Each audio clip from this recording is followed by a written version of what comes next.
Bonjour à tous. Aujourd'hui, nous sommes le vendredi 21 novembre 2025 et nos chers amis, nos frères sont avec nous. Larry C. Johnson et Larry Wilkerson. Larry revient de Russie, en ce moment il est en Floride. Et Larry, bon retour parmi nous.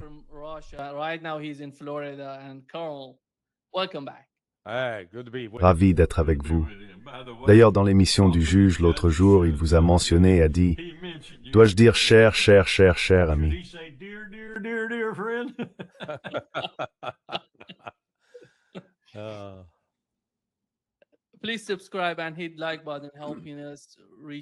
Veuillez vous abonner et cliquer sur le bouton j'aime pour nous aider à toucher davantage de personnes. Commençons avec toi, Larry. Tu reviens tout juste de Russie et tu sais ce qui s'y passe. Nous avons ce nouveau plan en 28 points de l'administration Trump. Quand tu regardes ces points, ils ont été publiés. Je ne suis même pas sûr de savoir qui les a publiés, que ce soit l'administration Trump ou l'administration Zelensky. Mais les éléments les plus importants de ce plan sont la reconnaissance de l'annexion de la Crimée et des 4 oblasts par la Russie, ainsi que la neutralité permanente de l'Ukraine. Ensuite, il parle d'autoriser les médias russes à opérer en Ukraine, d'un plafond pour la taille de l'armée, 600 000 serait la limite pour les forces armées ukrainiennes, et d'élections dans 100 jours. Du côté russe, nous avons entendu Peskov et Maria Zakharova. Tous deux ont confirmé qu'ils n'avaient reçu aucun document officiel du gouvernement américain. Quelle est ton opinion sur la situation actuelle?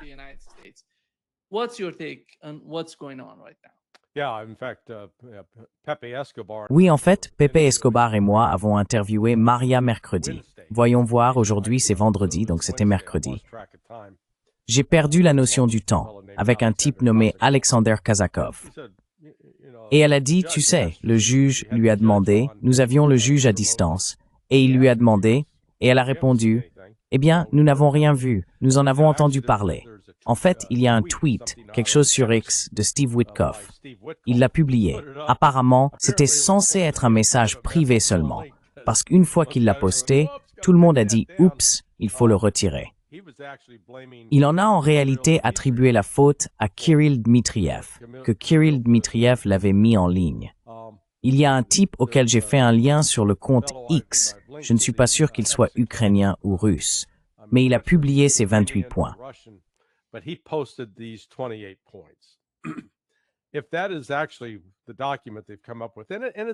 Si c'est vraiment le document qu'ils ont élaboré et il semble authentique, c'est mort. Les Russes n'accepteront jamais ça. Point final. C'est terminé. Par exemple, ils disent « Hey, nous allons plafonner l'armée ukrainienne à 600 000 hommes ». Eh bien, la Russie et l'Ukraine avaient conclu un accord provisoire à Istanbul en mars 2022, et à ce moment-là, il devait être d'environ 85 000. Vous ne vous en souvenez peut-être pas, mais la taille totale des forces terrestres actives de l'Ukraine au début de l'opération militaire spéciale était d'environ 270 000. Alors pourquoi, dans quel monde délirant, Witkoff et ces types qui ont pondu cet accord pensent-ils que la Russie va dire « Oh oui, bien sûr, mettons-nous d'accord pour tripler la taille de l'armée ukrainienne ».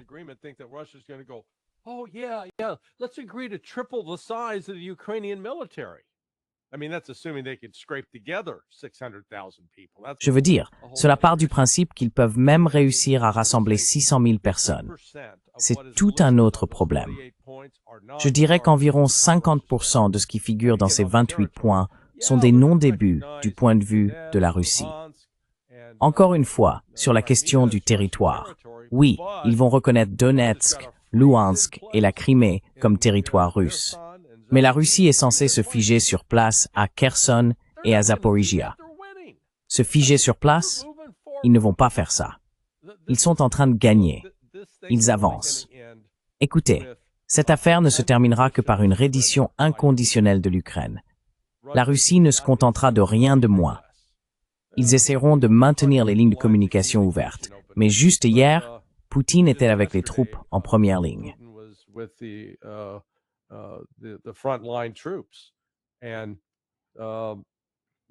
Et il leur a dit, écoutez, continuez jusqu'à ce que nous atteignions notre objectif.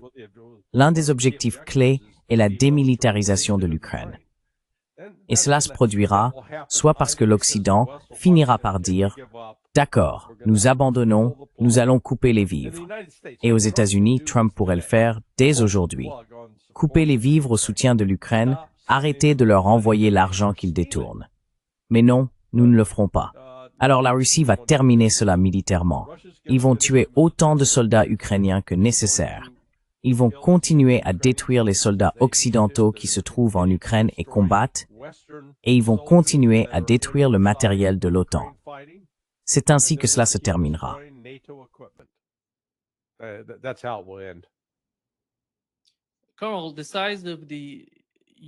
Colonel, la taille de l'armée ukrainienne avant le début de la guerre était, si je ne me trompe pas, d'environ 700 000 personnes, 400 000 soldats actifs prêts pour la guerre et 300 000 réservistes, si je ne me trompe pas.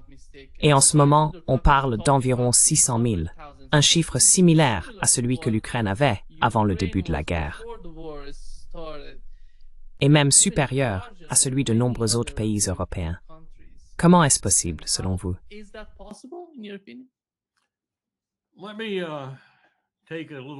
Permettez-moi d'adopter une position légèrement différente de celle que Larry vient d'exprimer. Laissez-moi revenir un peu en arrière et commencer par le début de ce que j'aimerais dire à ce sujet. Ce début, c'est l'Alaska. Je me suis complètement trompé, pas tant à propos de l'Alaska en elle-même, mais dans la conception générale des choses. Et je me suis beaucoup trompé au sujet de l'appel entre Sergei Lavrov et Marco Rubio. Laissez-moi expliquer pourquoi je dis cela. De l'Alaska est née une compréhension plus fondamentale de certaines questions très importantes qui, en réalité, n'avaient rien à voir avec l'Ukraine. Si ce n'est que l'Ukraine constitue un obstacle à la résolution de ces questions, comme l'architecture de sécurité de l'Europe, la situation nucléaire, et surtout le fait qu'il ne reste plus aucun traité, le nouveau START arrivant à expiration en février 2026, et Steinbrett.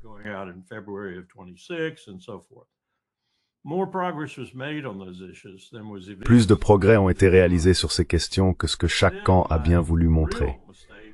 Ma véritable erreur a été de qualifier l'appel entre Lavrov et Rubio de non productif, principalement à cause de l'obstination de Rubio. Au contraire, on m'a dit, par une source assez compétente, y compris Sergei Lavrov lui-même, qu'ils étaient en réalité tombés d'accord sur le fait qu'ils n'étaient pas prêts pour Budapest.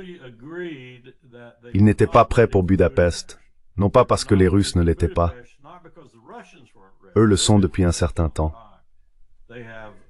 Ils disposent de tout l'attirail de groupes de travail, d'experts, d'équipes, et ainsi de suite, pour faire ce qu'il faut, notamment pour s'attaquer à des questions plus sérieuses que l'Ukraine. C'est nous qui n'étions pas du tout prêts.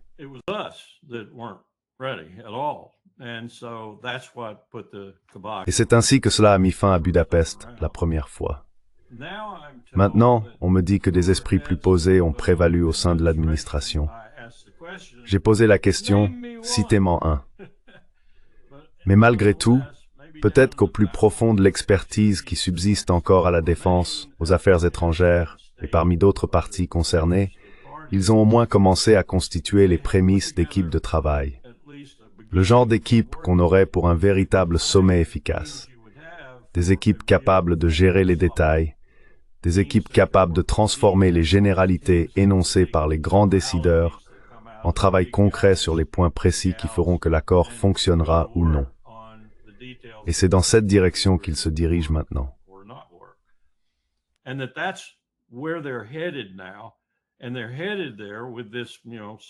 Et ils s'y rendent avec ce soi-disant plan que Witkoff a divulgué.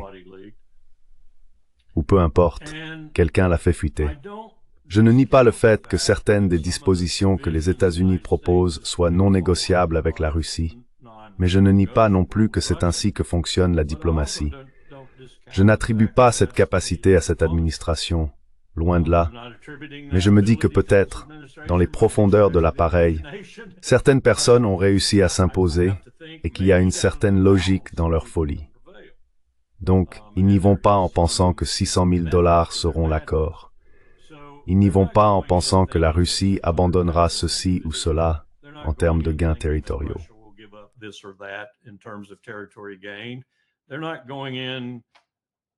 Ils n'y vont pas sans l'idée que ces éléments, selon eux, peuvent servir de munitions pour peut-être obtenir quelques concessions de la Russie. Des choses qui pourraient même être obtenues compte tenu de la situation actuelle et qui ne seraient pas trop embarrassantes pour Trump. Car autrement, l'accord serait extrêmement embarrassant pour lui. Il intervient enfin comme l'ultime artisan de la paix, et c'est essentiellement ce qu'il est.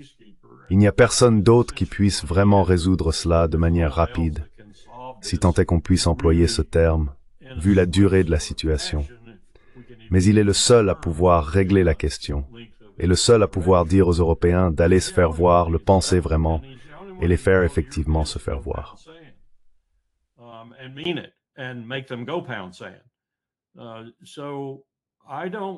Donc, je n'ai pas une vision aussi négative de ce qui se prépare, mais je n'ai pas vraiment d'espoir qu'ils soient capables de mener cela à bien. Que peut-être les Russes ne se lèvent pas en cours de route, pour ainsi dire, et ne quittent pas la table. Je pense que Larry a tout à fait raison à ce sujet, mais je suis prêt à suspendre mon incrédulité pendant un moment et à espérer que quelque chose de positif en sortira. J'ai complètement perdu confiance en Witkoff. C'est un vaurien, donc c'est pas bon signe. J'ai perdu confiance en Rubio il y a longtemps. Mais, comme je l'ai dit, Lavrov a en quelque sorte dissipé mon pessimisme à propos de cet appel téléphonique dans sa manière de le décrire. Maintenant, il se peut qu'il ait un peu enjolivé les choses pour faire avancer le processus, mais ce n'est généralement pas le genre de diplomate qu'il est. Donc j'ai une opinion un peu meilleure, un peu plus optimiste à ce sujet. Et je n'arrive pas à croire que je dise cela à propos de quoi que ce soit que cette administration fasse.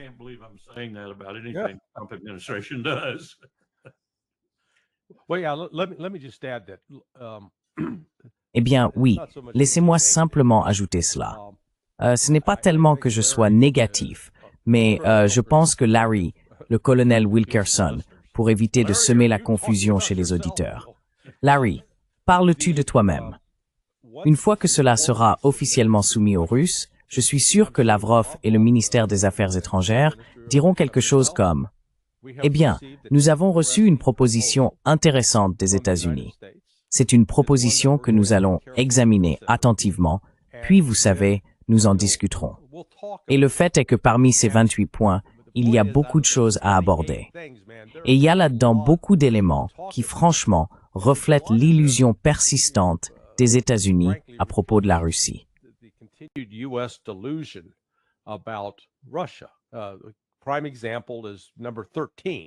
L'exemple le plus parlant est le numéro 13. Le numéro 13 de la liste indique « La Russie sera réintégrée dans l'économie mondiale. La levée des sanctions sera discutée et convenue progressivement et au cas par cas. Les États-Unis concluront un accord de coopération économique à long terme visant au développement mutuel. » Le texte passe en revue tous ces éléments qui seraient bénéfiques pour les États-Unis. Et la Russie sera invitée à réintégrer le G8. La Russie n'en a strictement rien à faire d'être invitée à revenir dans le G8. À l'heure actuelle, les membres des BRICS représentent une part plus importante du PIB mondial et affichent un taux de croissance économique supérieur à celui de l'ensemble du G7 réuni.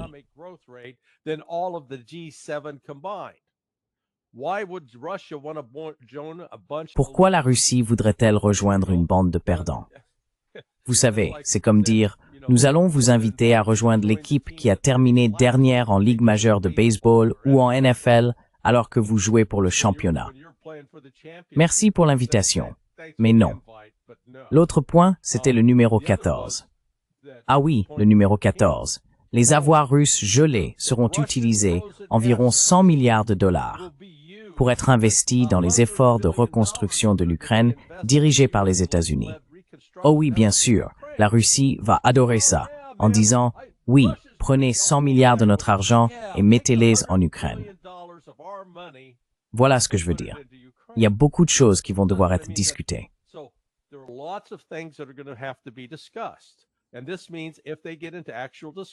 Et cela signifie que s'ils entament de véritables discussions, comme le souligne le colonel Wilkerson, ce n'est pas quelque chose qui se résout en une semaine ou deux.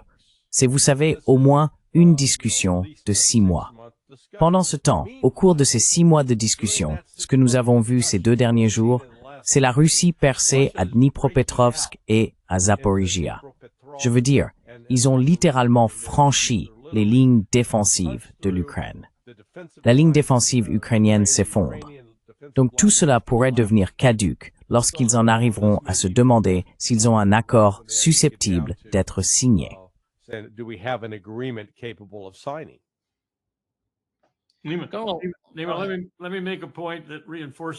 Permettez-moi de faire un point qui renforce ce que Larry vient de dire, mais dans un autre contexte. Et ensuite un autre point après cela. Je viens d'écouter Max Blumenthal dire au juge, en substance, que la Russie et la Chine, en opposant leur veto à la résolution 2043, je crois que c'était le numéro, cette résolution néfaste et illégale au regard du droit international du Conseil de sécurité de l'ONU, que Guterres devrait aller enfouir sa tête dans le sable en ce qui concerne Gaza. Et pourquoi ont-ils mis leur veto? Il a dit, eh bien, ils ne veulent pas contrarier les États-Unis. Seigneur, aie pitié, Max. D'habitude, tu es vif comme l'éclair. La Russie et la Chine n'ont pas mis leur veto parce qu'elles craignent les États-Unis. Elles les regardent se détruire elles-mêmes. Pourquoi mettraient-elles leur veto à quelque chose qui complète cette destruction? Oui, ils se sont abstenus. Souviens-toi, ils se sont abstenus. Ils n'ont pas opposé leur veto. Oui, eh bien, ils se sont abstenus. Ils n'ont pas opposé leur veto, c'est ce que je disais. Exact. Et ils ne voudraient pas le faire parce qu'ils sont en train de gagner. Ils gagnent de façon astronomique. Alors pourquoi voudriez-vous empêcher l'Empire de continuer à s'effondrer? C'est exactement ce que ferait cette résolution, codifier le massacre sous les auspices internationaux à Gaza. Et la deuxième chose que je voulais dire, et je l'ai aussi mentionné dans l'émission du juge, je n'ai pas eu beaucoup de temps, mais si vous regardez tout ce qui pourrait se produire et aboutir à une conclusion même vaguement réussie en ce qui concerne l'Ukraine, le problème, ce seront les nazis. Peu importe qui vous élisez. Enfin, si un peu, débarrassez-vous de Zelensky et revenez à une sorte de processus électoral qui ait l'air vaguement démocratique.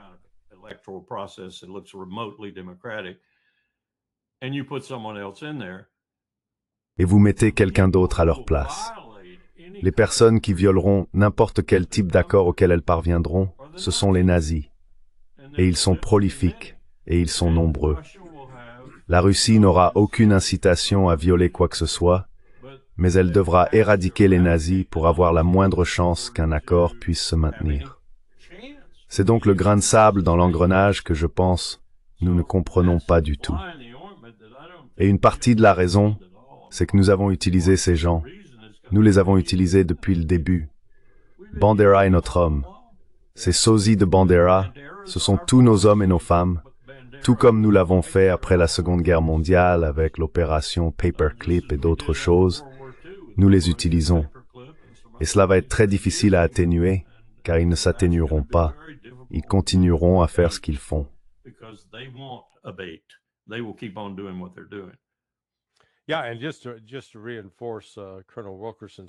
Oui, et juste pour renforcer le point du colonel Wilkerson, l'Occident, et les États-Unis en particulier, se sont engagés dans cette stratégie consistant à penser que nous pouvons utiliser les insurrections et la subversion pour affaiblir la Russie.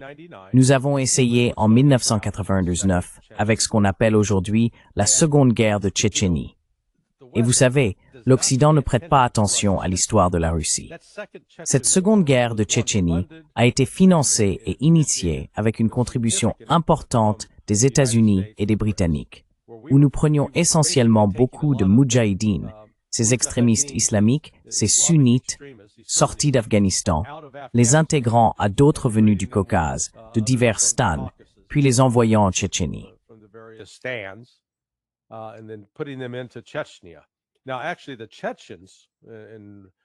En réalité, les Tchétchènes, le général Abdi Aludinov, nous l'avons souligné, Pepe et moi, mercredi. J'ai eu l'occasion de lui parler également. Il a dit, écoutez, les Tchétchènes combattaient en fait contre cette influence extérieure. Mais ce fut une affaire sanglante. Cela a duré 10 ans. C'est en réalité, lorsque Medvedev était président, que les combats ont pris fin. Et l'on pourrait penser qu'un tel conflit civil laisserait un goût amer durable dans la bouche du peuple tchétchène. Eh bien non. La Tchétchénie est aujourd'hui probablement l'une des républiques russes les plus modernes. Les mosquées y sont magnifiques. Ils ont, je crois, l'une des plus grandes, sinon la plus grande, mosquée du monde. Peut-être que la deuxième plus grande mosquée du monde se trouve en Tchétchénie. Elle n'est pas à Grozny.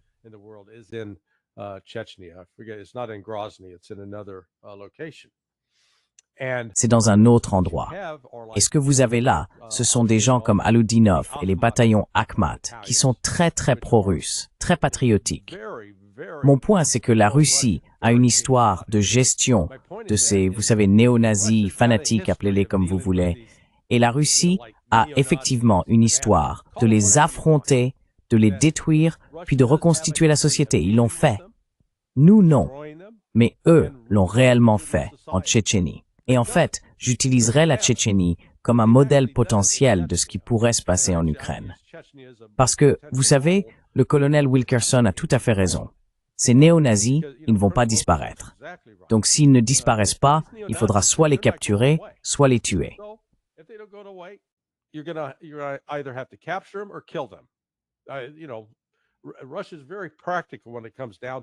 Vous savez, la Russie est très pragmatique à ce sujet. Elle préfère négocier et amener les autres à mettre de côté leur haine. Mais les Russes ne sont pas naïfs. Leur histoire leur a appris qu'il est sacrément dangereux d'être naïf. Il faut donc être très pragmatique. Et vous savez, je pense qu'à mesure que ces négociations autour de ce possible plan de paix avancent, la Russie va simplement accélérer.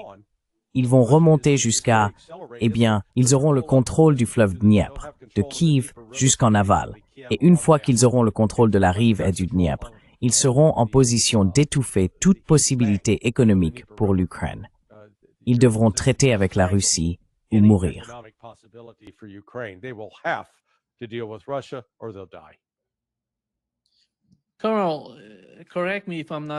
Colonel, corrigez-moi si je me trompe, mais si je comprends bien, lorsque vous abordez ces questions sensibles, en particulier concernant le conflit en Ukraine, la plupart des points mentionnés dans cet article ou ce document sont si délicats qu'il faut les négocier à huis clos.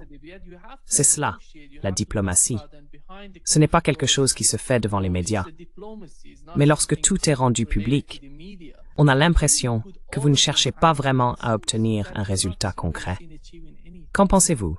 Pourquoi aurait-il publié ces points avant d'avoir conclu un accord avec la partie russe?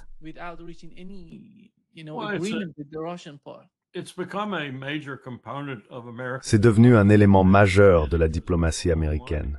Et je dois admettre que cela remonte à longtemps, jusqu'à Ronald Reagan et même avant. Le dernier président à agir, selon moi, de manière furtive, pour ainsi dire, et à le faire avec succès, fut Richard Nixon. Et l'endroit le plus emblématique où il l'a fait, bien sûr, fut avec Zhou Enlai et Mao Zedong en Chine. Nous ne croyons plus en ce type de diplomatie. Nous croyons qu'il faut être secret seulement un moment ou deux, puis utiliser ce secret et sa révélation comme partie de nos tactiques de négociation. Nous sommes stupides. En d'autres termes, nous sommes probablement, sans aucun doute, la grande puissance la plus incompétente du monde en matière de diplomatie.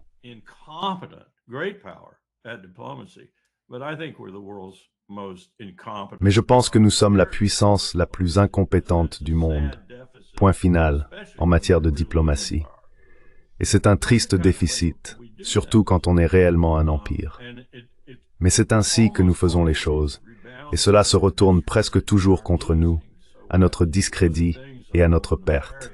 Nous devons donc faire d'autres choses plus néfastes pour tenter de renverser la situation et de gagner. Mais dans ce cas, pour revenir à mes remarques initiales, que j'avais dites prudentes quant à l'optimisme, c'est la manière particulière de Trump de négocier. Et je pense que Wilkerson a prouvé encore et encore que mon opinion initiale de lui, celle d'un adulte à un pique-nique d'idiots, était totalement erronée.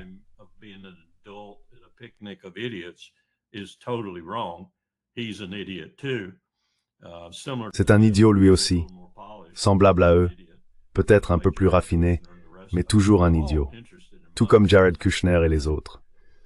Ils ne s'intéressent qu'à l'argent, c'est leur principale préoccupation. Ils ont confondu la diplomatie avec la dure réalité qu'ils ignorent depuis longtemps, sans doute depuis, et je parle de l'Amérique, depuis 2014. J'irai même plus loin, jusqu'à l'époque où je suivais de très près la situation en Ukraine, en 2002. Alors qu'est-ce que cela signifie pour ce que nous prévoyons de faire maintenant? Cela signifie que les Russes, comme Larry l'a indiqué, vont dominer complètement.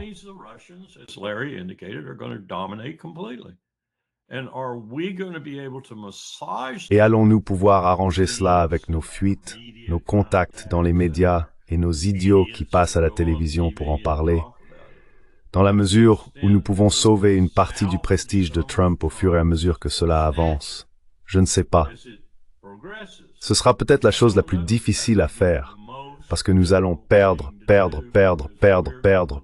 gagner, perdre, gagner.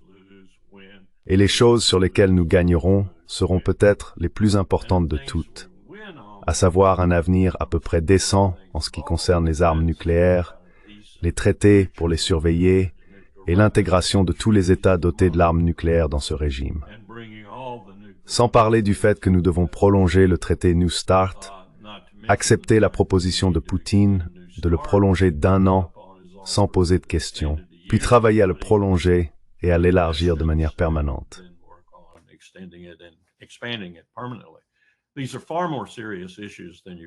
Ce sont des problèmes bien plus graves que l'Ukraine.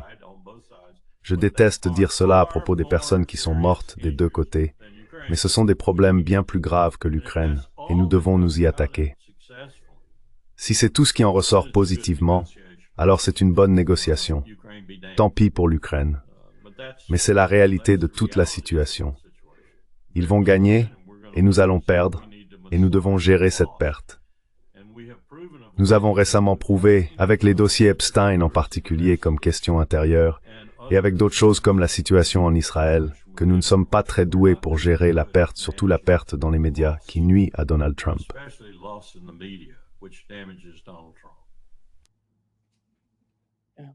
Larry,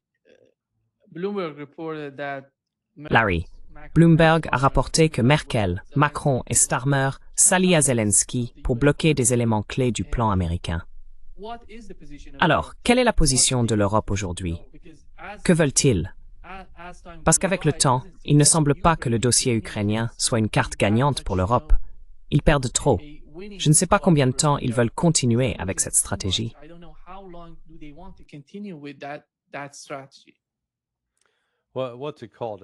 Eh bien, comment ça s'appelle déjà? Le biais des coûts irrécupérables.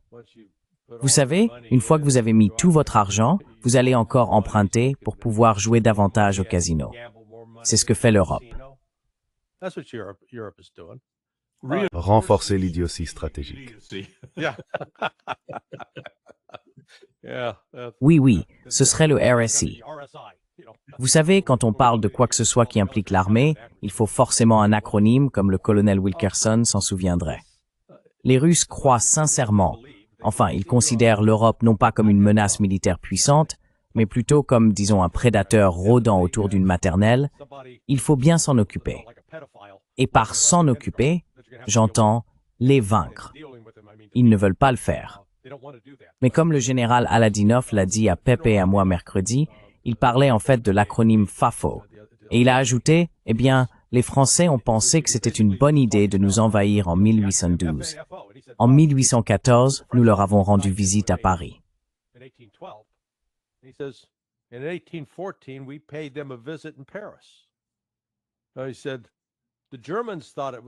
Il a dit que les Allemands pensaient que c'était une bonne idée de nous attaquer. Alors nous sommes allés à Berlin. Il a dit que si ce groupe actuel d'Européens continue dans cette direction, nous irons là où nous devons aller. Nous ferons ce qu'il faut parce que nous ferons tout ce qui est nécessaire pour nous protéger. Voilà la mentalité russe. Ils ne s'intéressent pas à conquérir ou à occuper l'Europe, mais bon sang, ils ne vont pas rester les bras croisés pendant qu'on continue à menacer et à tuer des Russes. parce que ce sont ces États européens qui le font. Ce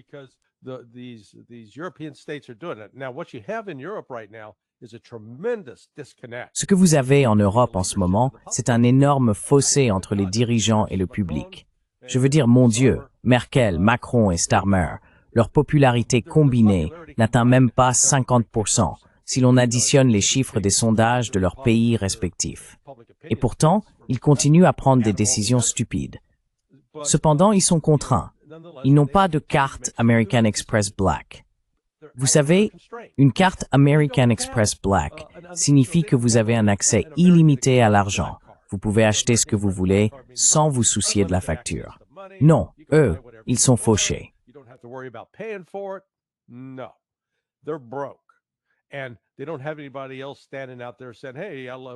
Et ils n'ont personne d'autre pour leur dire « Hey, nous sommes prêts à vous prêter plusieurs milliards de dollars. » Et pendant que tout cela se déroule, il y a le scandale qui secoue l'Ukraine, la fraude de 100 millions de dollars.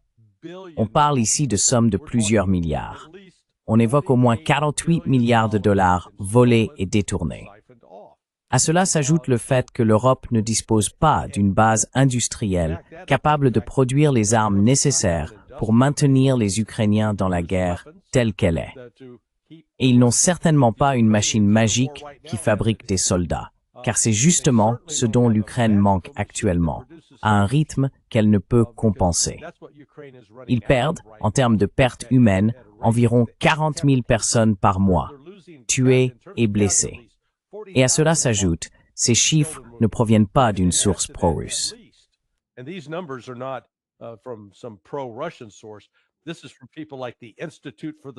Cela vient de personnes comme l'Institut pour l'étude de la guerre, un organisme très pro-ukrainien, qui affirme qu'entre 20 000 et 40 000 Ukrainiens désertent chaque mois. Ils disent « Nous ne restons pas pour ça ». Donc, on compte entre 60 000 et 80 000 pertes sur le front ukrainien, alors qu'ils ne recrutent qu'environ 25 000 hommes par mois. Faites le calcul. Tout ce non-sens qui vient d'Europe. Les Russes les surveillent avec méfiance et ils leur donneront un coup de poing au nez si nécessaire. Mais les Russes se concentrent actuellement exclusivement sur la défaite des Ukrainiens et par extension de l'OTAN. Et revenons à la raison pour laquelle la Russie s'est abstenue. Comme l'a dit le colonel Larry Wilkerson, ils ne veulent pas donner aux États-Unis un prétexte, car si la Russie et la Chine avaient opposé leur veto, les États-Unis auraient dit « Vous voyez, nous essayons d'obtenir la paix. »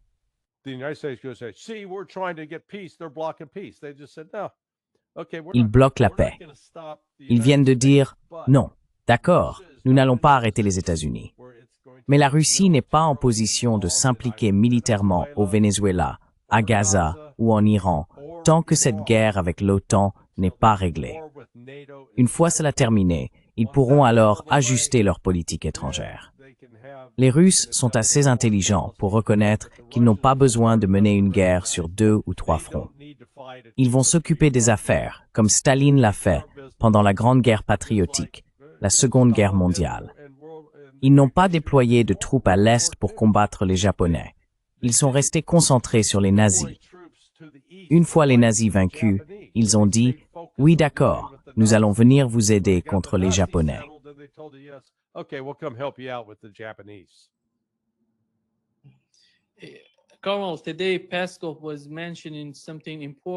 Colonel, aujourd'hui Peskov a mentionné quelque chose d'important du côté russe, que les discussions en cours entre les États-Unis et la Russie, ils veulent séparer cette relation de ce qui se passe en Ukraine. Ils veulent parler de l'Ukraine, mais d'une manière distincte. Il semble toutefois que Washington cherche à fusionner les deux. Comment voyez-vous cela? Peuvent-ils en parler séparément? Les liens, la relation entre les deux pays, les deux superpuissances, ils peuvent se parler, et ensuite ils parleront de l'Ukraine.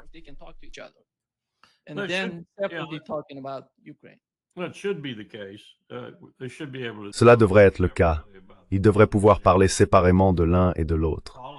Mais la politique, surtout la politique intérieure dans ce pays, fera que les choses se mêleront de temps en temps, en particulier lorsque les démocrates commenceront à se rendre compte qu'ils progressent face à Trump. Et c'est le cas. Jour après jour, ils gagnent du terrain contre lui.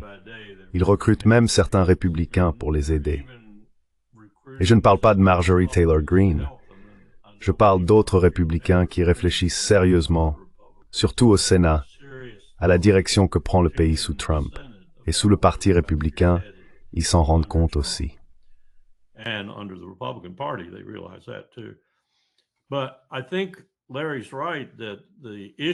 Mais je pense que Larry a raison de dire que les questions sur lesquelles la Russie sera intransigeante vont contrecarrer la tentative de Trump de tirer un avantage politique de ce qui se passe concernant l'Ukraine. Et c'est une grosse bête à affronter. Parce que si Trump a le sentiment que le volet ukrainien de l'équation, si l'on peut dire, lui nuit considérablement dans sa chance d'obtenir, où en est-il maintenant, sa 32e guerre, et que celle-ci serait la 33e et la plus importante, celle où il se présente comme le faiseur de paix, oui, s'il a l'impression que ça se complique, peut-être au point de ne recevoir aucun mérite, voire d'être discrédité, alors cela va compliquer l'autre aspect. C'est inévitable vu notre fonctionnement. Donc, je m'inquiète de ce que tu viens de dire, qu'on ne peut pas séparer les deux au fond, à cause de la politique intérieure pour Trump. Larry, l'autre sujet dont les Russes parlent, c'est qu'en coulisses, ils négocient avec les États-Unis. Mais le niveau de ces négociations n'est pas encore assez avancé pour aboutir à quoi que ce soit. Tu sais, d'une manière ou d'une autre, Donald Trump est sorti avec ce plan en 28 points. On dirait qu'ils ne l'ont pas, tu vois. Partagé. Donald Trump ne sait pas compter jusqu'à 28, d'accord. Mais qui fait ça alors? Si ce n'est pas Donald Trump qui agit en coulisses. Eh bien, écoutez, Trump il a approuvé le processus de négociation. Et donc, le bon côté des choses, la bonne nouvelle, c'est que les États-Unis ont au moins élaboré des propositions très précises. Vous savez, il y a eu une certaine réflexion. Ce n'était pas une tentative immature. Il y a eu une véritable réflexion derrière ce document. Désolé, je regardais sur le côté, mais je viens de voir le titre sur RT. Le Kremlin et le ministère des Affaires étrangères disent tous deux « Nous n'avons encore rien reçu des États-Unis ». Bon, je ne sais pas si la fuite de ce document visait à saboter le processus, mais le fait est que les États-Unis ont au moins préparé un document. Et les Russes, ils adorent ce genre de choses, d'une certaine manière.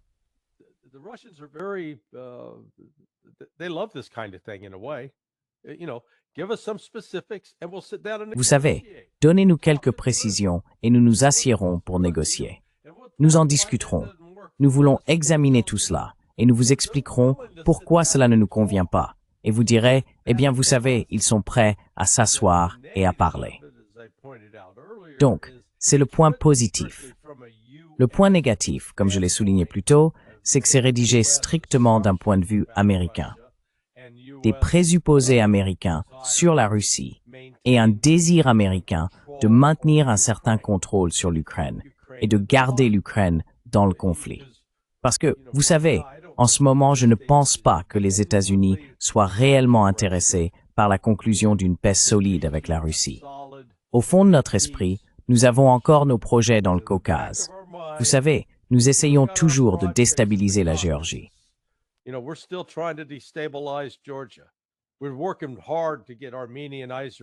Nous travaillons dur pour réunir l'Arménie et l'Azerbaïdjan afin de jeter quelques bâtons dans les roues de la politique étrangère de la Russie.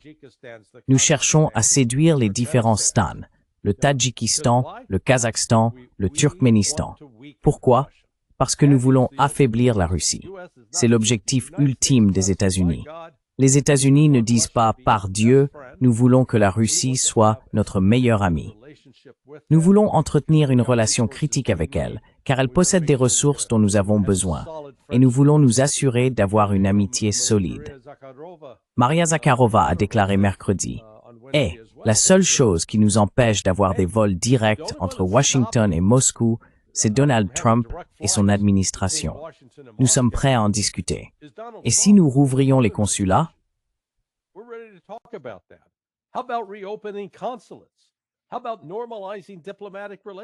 Et si on normalisait les relations diplomatiques? La Russie est prête. La Russie ne dit pas « Non, vous devez faire ceci, puis passer par cette étape, et ensuite fournir quelque chose ». La Russie ne pose aucune condition préalable. Elle dit « Hé, revenons à des relations normales, comme à l'époque de la guerre froide, bon sang, et ensuite nous pourrons discuter de ces questions ». C'est l'administration Trump qui refuse. Et en réalité, ce n'est pas seulement Trump. Ce ne serait pas juste de tout lui reprocher. Parce que si Trump essayait de le faire, les démocrates et de nombreux républicains l'attaqueraient en l'accusant d'être vendu à Poutine. Ainsi, les États-Unis sont occupés à s'incendier eux-mêmes, puis se plaignent de ne pas avoir d'extincteur.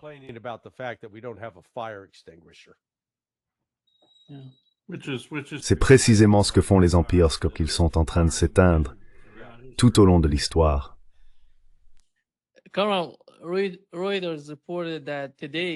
Colonel, Reuters a rapporté aujourd'hui que les États-Unis menacent de couper le renseignement et les livraisons d'armes afin de faire pression sur l'Ukraine pour qu'elle accepte un accord de paix. Et du côté de Zelensky, je pense qu'il faut prendre en compte ce qu'il dit. Il y a quelques instants, Zelensky a déclaré qu'on les poussait vers un choix difficile, soit perdre leur dignité, soit risquer de perdre leur principal soutien, à savoir les États-Unis. Il semble que Zelensky soit dans une position délicate en ce moment. Il doit prendre une décision à ce sujet. Je ne sais pas ce qui se passe à Washington, mais ils exercent également une forte pression sur lui.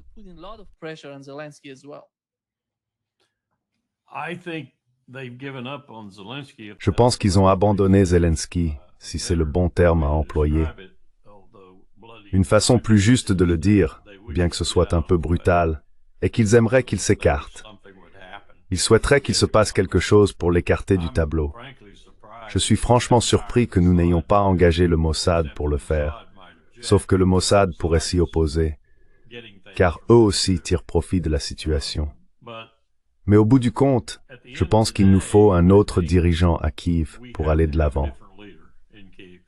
Je pense que c'est vrai en ce qui concerne la Russie, étant donné les déclarations qu'ils ont faites sur leur refus d'avoir Zelensky dans l'accord. Et c'est vrai aussi en ce qui nous concerne. Mais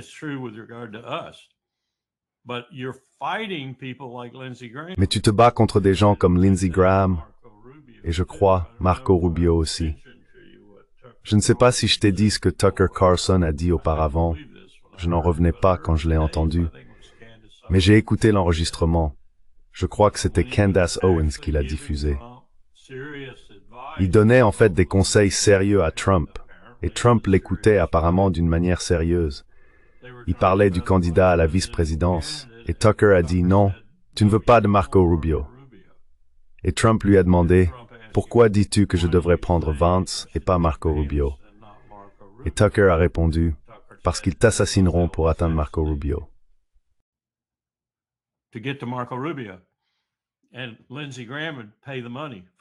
Et Lindsey Graham paierait l'argent pour l'assassin.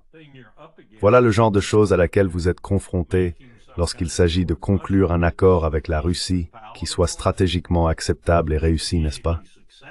En même temps, vous vous opposez à toutes ces personnes qui veulent faire saigner la Russie jusqu'à la dernière goutte de sang.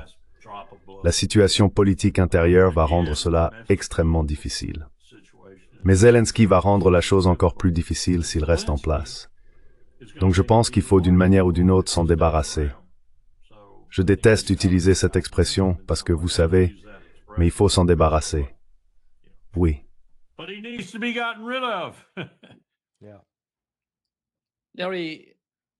Très intéressant. Je crois vraiment que si Donald Trump veut sérieusement faire pression sur Zelensky, il doit exercer une pression sur le gouvernement britannique et sur les services de renseignement britanniques, car ce sont eux qui soutiennent Zelensky. Voyez-vous quelque chose de ce genre se produire?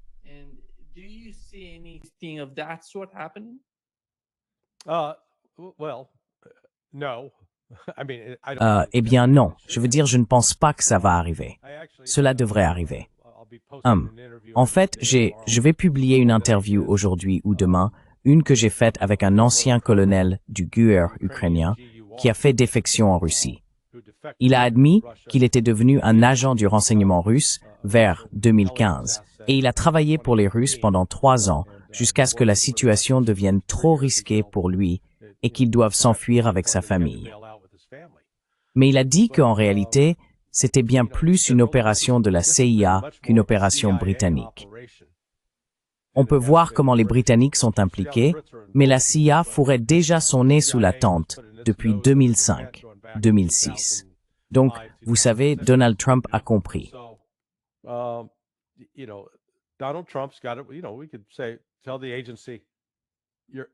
Vous savez, on pourrait dire à l'agence, vous êtes dehors, c'est fini, on débranche, partez.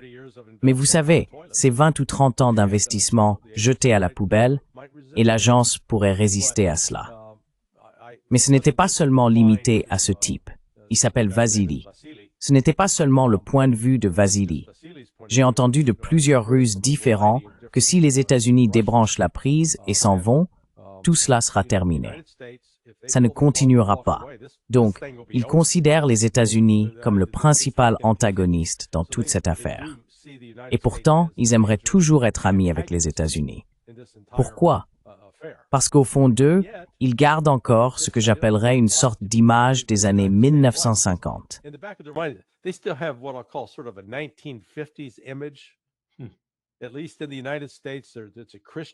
Au moins aux États-Unis, c'est une nation chrétienne. Et les Russes sont aussi une nation chrétienne, même s'ils comptent environ 140 groupes ethniques différents. Vous savez, il y a une diversité de musulmans. Ils ont l'une des plus grandes populations musulmanes au monde, du moins en proportion de la population, ainsi que des hindous, des bouddhistes, et ainsi de suite. Mais malgré tout, la Russie se considère toujours comme une nation chrétienne et voit les États-Unis comme un pays avec lequel elle éprouve de l'empathie, de la sympathie. En même temps, cependant, elle reconnaît la corruption et la décadence morale de l'Occident.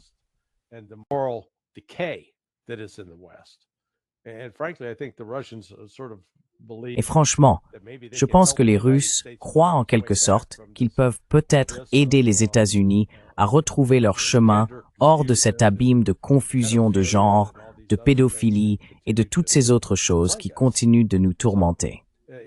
Donc, les États-Unis sont le problème, et pas tellement les Britanniques. Les Britanniques, vous savez, ils sont méchants, comme un petit chihuahua méchant. Quiconque a déjà eu un chihuahua, et les propriétaires de chihuahua me donneront raison, sait que plus ils sont méchants, plus ils vivent longtemps, d'accord? Vous voyez un chihuahua de 20 ans, c'est un vrai sale type, d'accord? Donc, c'est un peu ça, les Britanniques. Ils peuvent causer du tort, ils sont malveillants. Mais bon, ils ne sont plus la puissance impériale qu'ils étaient il y a 100 ou 150 ans.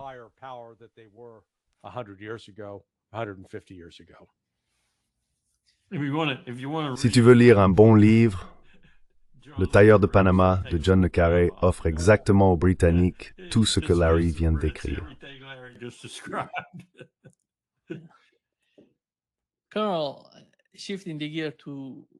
Carl, changeons de sujet pour parler de ce qui se passe au Venezuela. Jusqu'à présent, nous savons que le porte-avions USS Gerald R. Ford est positionné près du Venezuela. Des B-1, des B-52 et des destroyers équipés de missiles Tomahawk s'y trouvent également. Des unités d'aviation des forces spéciales s'entraînent au large des côtes vénézuéliennes. Dans l'ensemble, quelle est la signification de ces mouvements militaires américains en direction du Venezuela? Et à quoi devons-nous nous attendre là-bas? Car, du côté vénézuélien, nous avons entendu Maduro répéter « Je veux la paix, je ne veux pas la guerre ». Pourtant, aujourd'hui, il a déclaré qu'ils étaient prêts à combattre les États-Unis. Alors, que va-t-on voir au Venezuela? Pensez-vous que nous assisterons à des attaques aériennes ou qu'ils interviendront réellement au sol pour affronter les Vénézuéliens?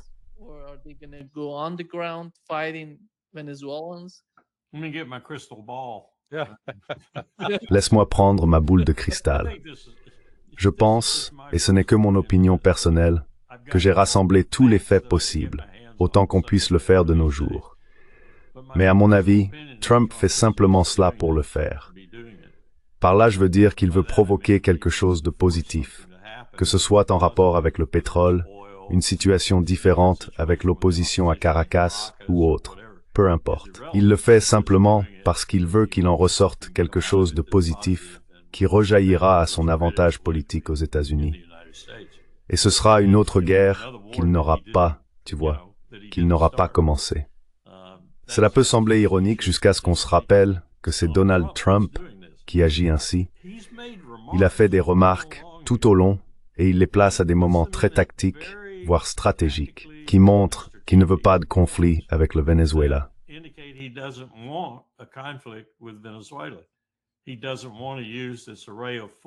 Il ne veut pas utiliser cette démonstration de force qu'il a mise en place pour faire quoi que ce soit d'inapproprié envers le Venezuela.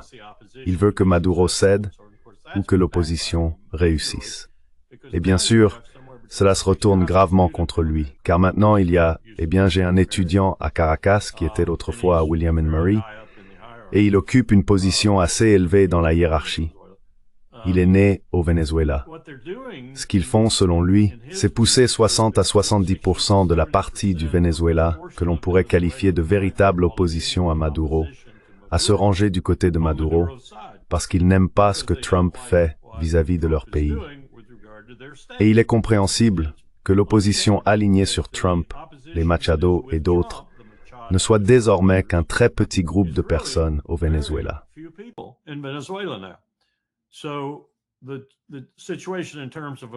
La situation sur le plan militaire devient chaque jour plus grave, si c'est vrai, et 90% du Venezuela s'y opposeront par tous les moyens possibles.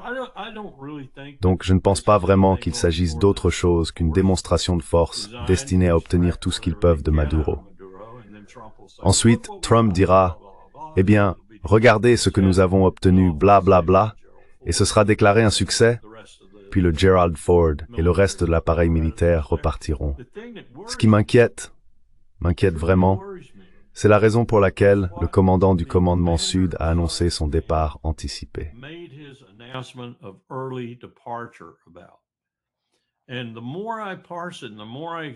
Et plus je l'analyse, plus je l'examine, plus je me rends compte que cela a quelque chose à voir, sinon beaucoup à voir, avec le fait que nous avons transféré tout ce qui, dans les forces armées des États-Unis, relève de ce que j'appellerais le paramilitaire ou l'action directe, en coordination avec la CIA ou d'autres, au commandement des opérations spéciales.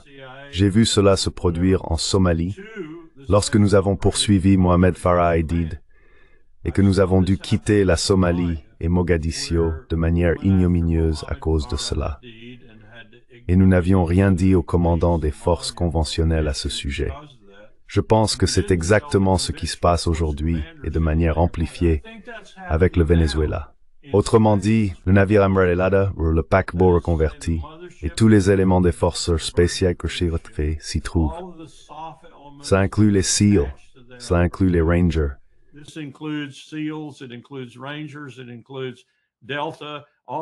Cela inclut Delta, toutes les forces spéciales vraiment puissantes que la CIA utilise de temps à autre pour ses actions directes. Et ce sont eux qui perturbent la situation. Ils n'aimaient pas ça.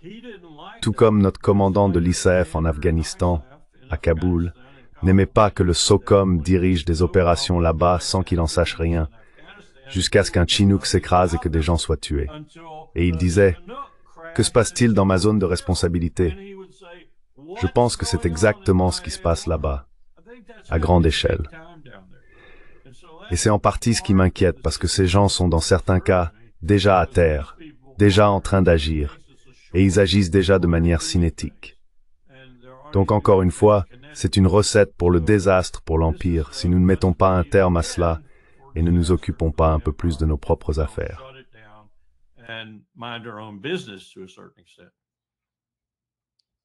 Larry, go ahead. Larry, vas-y. Eh bien, je dis que tu sais, quand j'enseigne un cours sur les armes à feu, je n'autorise pas les armes chargées dans la salle de classe. Parce que si quelqu'un a une arme chargée et qu'on la fait passer de main en main, à un moment donné, quelqu'un risque de faire une bêtise, mettre le doigt sur la détente et provoquer un tir accidentel. Et le parallèle, c'est ce que nous avons fait ici. Nous avons toutes ces forces américaines en alerte, armées, prêtes et déployées, prêtes à agir. Mais jour après jour, je veux dire cela fait maintenant au moins 3 mois, elles sont là, armées et prêtes. On ne peut rester à un niveau d'alerte élevé que pendant un certain temps, avant que les capacités ne commencent à se dégrader ou que les gens deviennent négligents. Tu sais, il va forcément se passer quelque chose. Un accident pourrait arriver.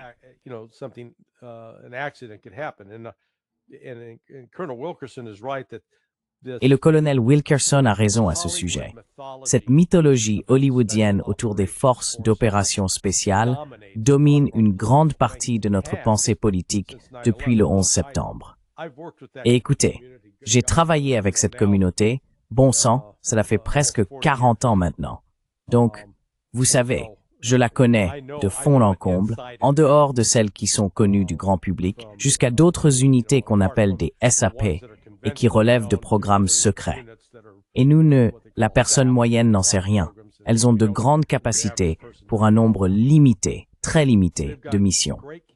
Donc oui, il y a eu les pirates somaliens qui ont pris le contrôle du Maersk, Alabama. Excellente mission. C'est le genre d'opération que les SEAL pouvaient faire et qu'ils ont faite en reprenant le navire et en éliminant les malfaiteurs dans cette situation.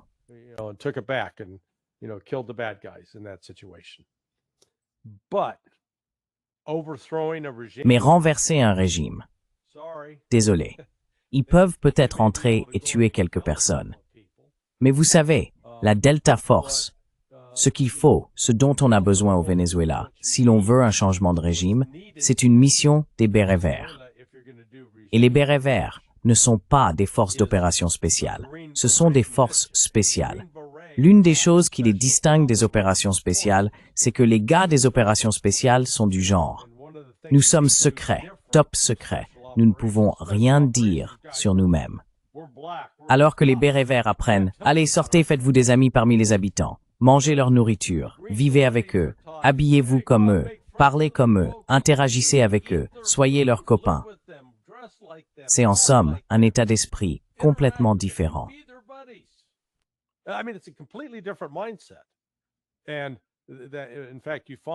En fait, l'une des tensions qui existait au sein de la Delta Force à ses débuts concernait la volonté d'y intégrer davantage de Rangers, car les Rangers ont un état d'esprit complètement différent de celui des bérets verts.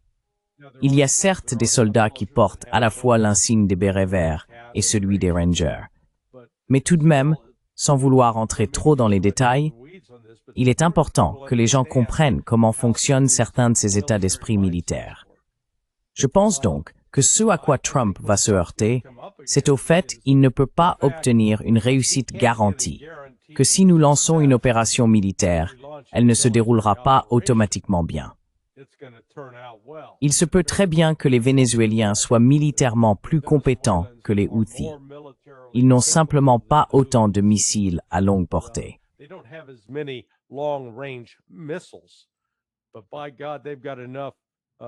Mais bon sang, ils ont suffisamment de missiles air-sol qu'ils peuvent tirer depuis des F-16 pour rendre la journée vraiment mauvaise aux forces navales américaines au large des côtes. Donc je pense que tout cela vise probablement à aboutir à ce qui sera finalement une solution diplomatique. Et il ne me surprendrait pas de voir la Chine et la Russie agir en coulisses pour aider, en quelque sorte, encourager Trump, lui montrer qu'il peut obtenir une victoire. Ils établiront qu'il y aura des élections. Mais comme l'a noté le colonel Wilkerson, la politique de Trump jusqu'à présent a rendu Maduro plus populaire, pas moins. Et en fait, si cela se transforme en élection, il pourra dire « Regardez, c'est moi qui ai tenu tête à Trump, et Trump n'a pas osé nous abattre militairement parce qu'il ne le peut pas. »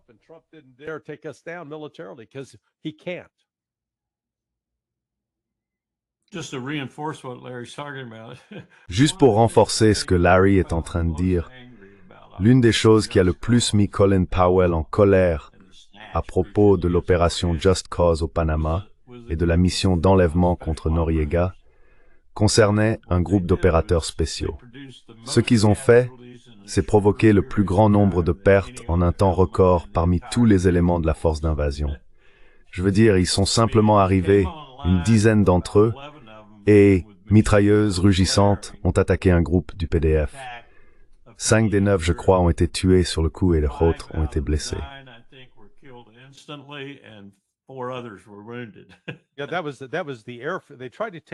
Oui, c'était l'aérodrome qu'ils ont essayé de neutraliser. Ce sont les Navy SEAL qui s'en sont chargés. Et maintenant, c'est en fait un centre commercial, si tu peux le croire. J'avais un ami à moi qui travaillait au bureau de la lutte antiterroriste à l'époque. Il était commandant chez les Navy SEAL. Et mon Dieu, il était furieux contre la chaîne de commandement des SEAL qui avait approuvé cette opération. Il disait que si ton objectif est de détruire l'avion de Noriega, tu fais décoller un C-130 Spectre, tu le réduis en miettes et tu ne mets la vie de personne en danger. Mais non, ce capitaine des SEAL a vu là une occasion de dire « Hey, regardez ce que mes gars peuvent faire ». Et il les a inutilement mis en danger, ce qui a coûté la vie à plusieurs d'entre eux. Quelques-uns ont été grièvement blessés. Ils sont devenus tétraplégiques, ont perdu l'usage de leurs bras et de leurs jambes, confinés à des fauteuils roulants. Juste stupide.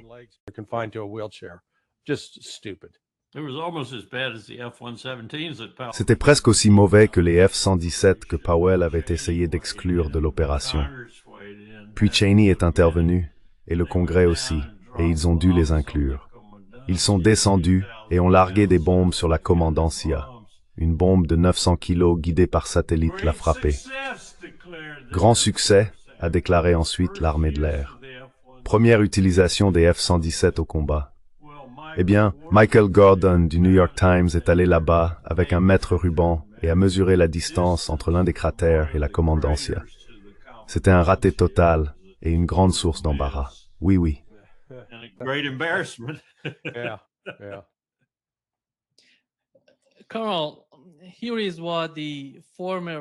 Carl, voici ce qu'a déclaré Marshall Blinkley, ancien responsable sous Bush et Trump, à propos de l'issue en Venezuela.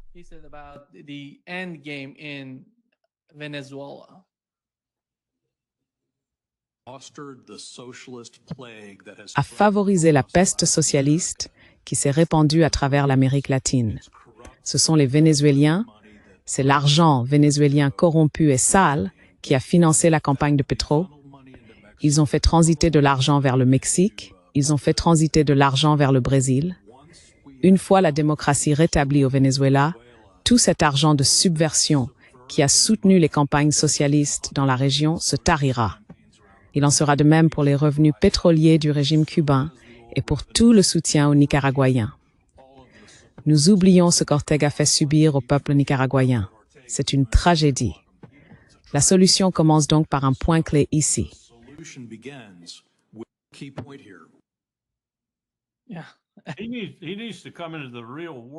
Oui, il doit revenir à la réalité.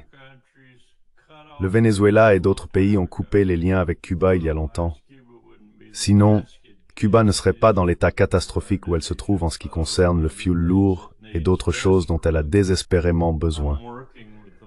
Je travaille actuellement avec les victimes de l'ouragan Melissa, et tu ne croirais pas à quel point la situation est grave à Santiago de Cuba, par exemple. C'est en grande partie à cause du blocus, mais aussi parce que les pays qui les aidaient ont été coupés. Et regardons ce que Marco Rubio vient de faire, en accord avec ce que ce type vient de dire.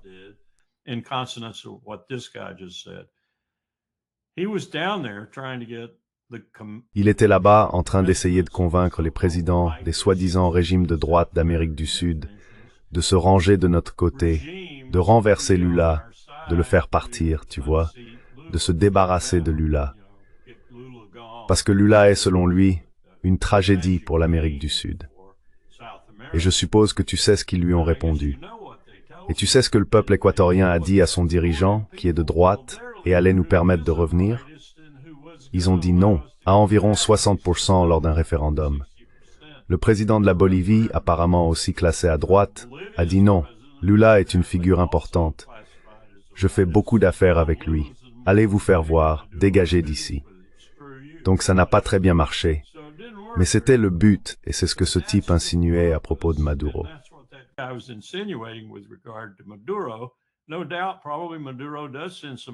Il ne fait aucun doute que Maduro envoie probablement de l'argent ici et là, comme le font d'autres dirigeants d'Amérique du Sud, de la même manière que nous le faisons, pour tenter d'influencer les gouvernements du monde entier sur le plan politique. Mais au fond, ce que ce type disait, c'est qu'il n'est pas informé en temps voulu et qu'il est stupide. Je dirais la même chose de Marco Rubio, qui semble avoir une vendetta contre tous les pays d'Amérique latine, en particulier Cuba, un pays où il n'a jamais mis les pieds. Notre politique envers l'Amérique du Sud et l'Amérique latine en général aujourd'hui est déplorable. Elle est aussi déplorable que nos politiques ailleurs. Ainsi, l'Empire échoue encore une fois, et il en est un parfait exemple, tant du comment que du pourquoi de cet échec.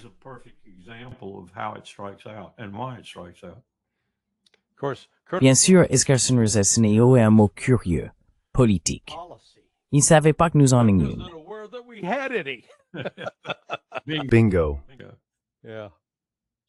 Larry, what do you make of this? Oui, Larry, que penses-tu de cette nouvelle qui vient de tomber sur X? Il s'agit de l'ancien espion Jonathan Pollard.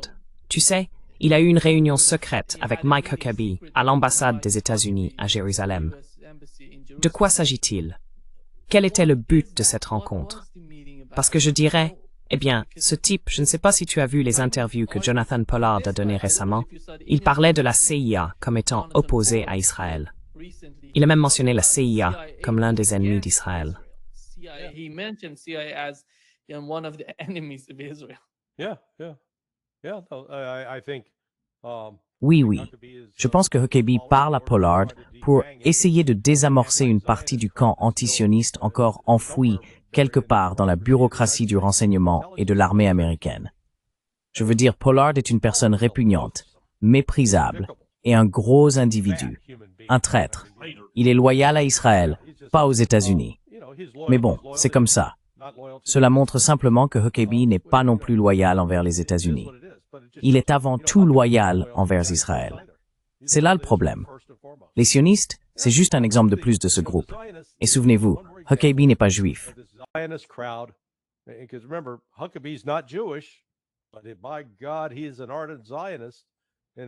Mais mon Dieu, c'est un ardent sioniste. Et à partir de ces absurdités chrétiennes du genre « Oh, Israël est le peuple élu de Dieu et le Seigneur Jésus va revenir », tu vois, toutes ces sottises, c'est la base de nombreuses politiques désastreuses. Et pourtant, voilà Huckabee qui y adhère. Mais cela a vraiment créé une fracture au sein du Parti républicain et de la base MAGA qui ne disparaîtra pas. En réalité, plus les sionistes essayent désespérément de reprendre le contrôle et de faire taire toutes ces personnes, tu sais, les Candace Owens, les Tucker Carlson, les Nick Fuentes, tous ceux qui s'expriment, plus cela produit l'effet inverse. Cela suscite encore plus d'opposition aux sionistes.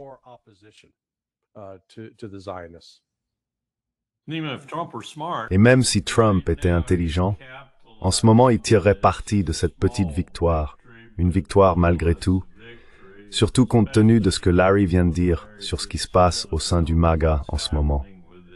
Il le rappellerait et le renverrait. Ouais.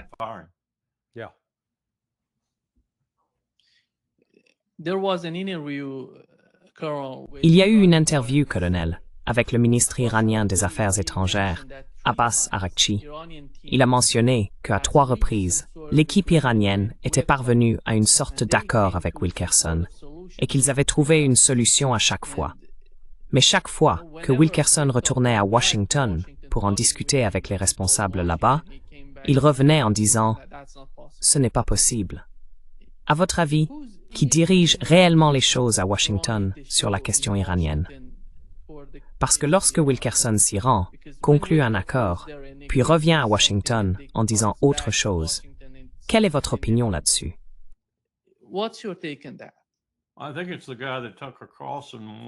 Je pense qu'il s'agit de l'homme dont Tucker Carlson avait mis Trump en garde, qu'il serait assassiné s'il devenait vice-président.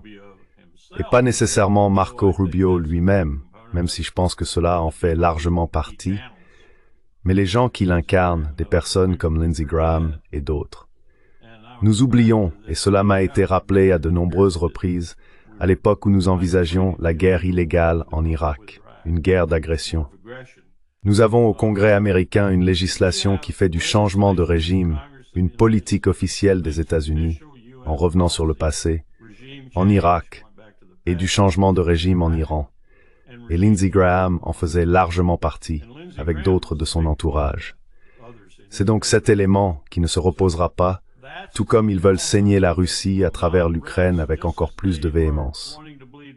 Ils ne se reposeront pas tant qu'il n'y aura pas de changement de régime à Téhéran. Oui, voici un extrait de l'entretien que le ministre des Affaires étrangères a accordé à The Economist.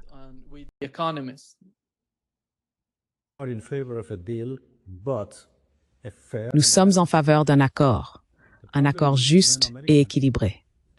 Le problème, c'est que lorsque les Américains, l'administration actuelle, parlent d'un accord, ils veulent en réalité dicter leurs propres conditions. Et c'est ce que nous avons constaté il y a à peine 2 mois à New York. Nous sommes prêts à négocier, mais pas à nous faire dicter notre conduite. Nous sommes prêts à conclure un accord, mais un accord juste et équilibré, pas un accord unilatéral.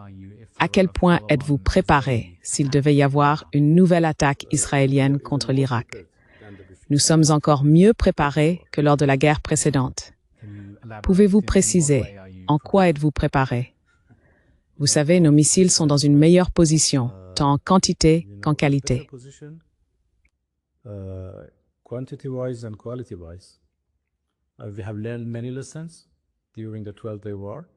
Nous avons tiré de nombreuses leçons pendant la guerre de 12 jours. Nous avons compris nos points faibles et nos points forts, ainsi que les points faibles d'Israël. Nous avons travaillé sur tous ces aspects et nous sommes pleinement préparés, encore mieux que la fois précédente. Cela ne veut pas dire que nous voulons la guerre. Comme vous le savez, la meilleure façon d'éviter une guerre est d'y être préparé. Les Russes nous ont beaucoup aidés pendant la guerre de 12 jours et depuis, nous avons intensifié notre coopération. C'est pourquoi je vous dis que nous sommes plus prêts que jamais.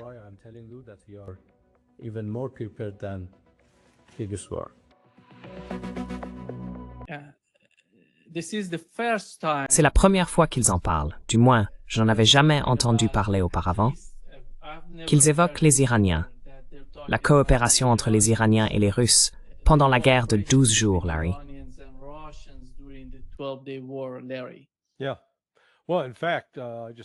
Oui. Eh bien, en fait, j'ai vu hier un rapport indiquant que Araghchi a eu 3 conversations avec Lavrov au cours des 5 derniers jours. Donc, il se passe quelque chose en coulisses. Oui. Mais tu sais, ils n'ont même pas mentionné les Chinois. Il y a également eu une nette augmentation de la coopération sur les plans militaires et diplomatiques entre l'Iran et la Chine.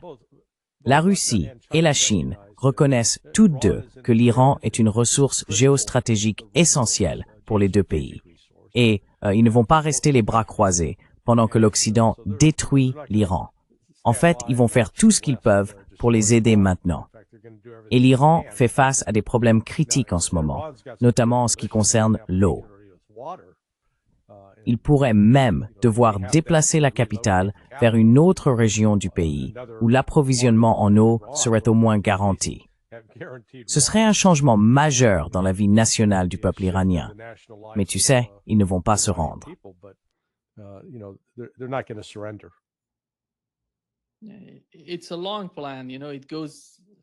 C'est un plan de longue haleine.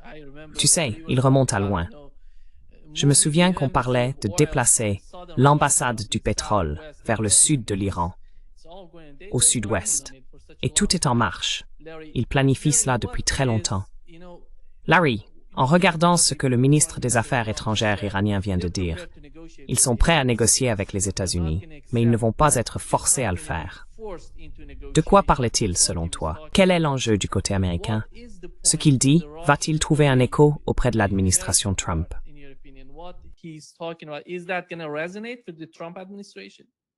Vous vouliez dire cela pour le colonel Wilkerson, n'est-ce pas? Oui, je parle du colonel. L'autre Larry. Dieu seul sait si cela va résonner avec lui. Je vais te dire une chose. Je lisais un article de Reuters ce matin, et en plein milieu, une information clé disait qu'il y aurait une guerre avec l'Iran. Je pense que c'est la question cruciale en ce moment, et je suis d'accord avec cela. Je pense qu'avant Noël, enfin, peut-être que je vais repousser un peu cette prévision, à moins que la situation politique de Netanyahou ne devienne tellement désespérée qu'il soit évincé. Et j'entends de plus en plus parler de cette possibilité. Cela dit, celui qui le remplacera sera probablement le même, juste un peu plus discret, et peut-être pas tout à fait aussi habile dans l'art du meurtre. Est-ce que cela signifie que cela retardera aussi cette affaire d'attaque contre l'Iran?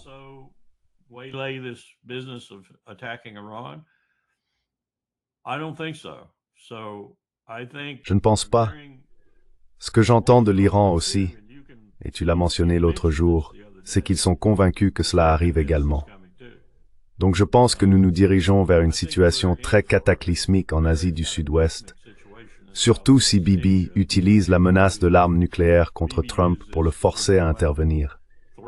Et je ne pense pas une seconde qu'il ne le ferait pas.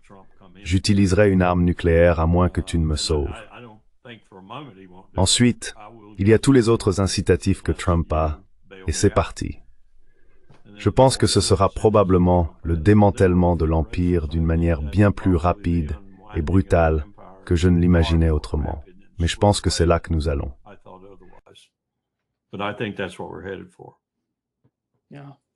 Oui, merci beaucoup, Carl et Larry, d'être avec nous aujourd'hui. C'est un grand plaisir de vous avoir tous les deux parmi nous. Hey, essayons d'avoir un sujet plus joyeux la semaine prochaine. D'accord, Seigneur. Que pourrions-nous suggérer à Nima Al-Khorshid? Je vais proposer des recettes de bœuf stroganoff venues de Russie. D'accord. Peut-être que tu pourrais proposer quelques recettes brésiliennes, et je te dirais ce qu'un homme de 81 ans cuisine pour lui-même, 4 ans après le décès de sa femme.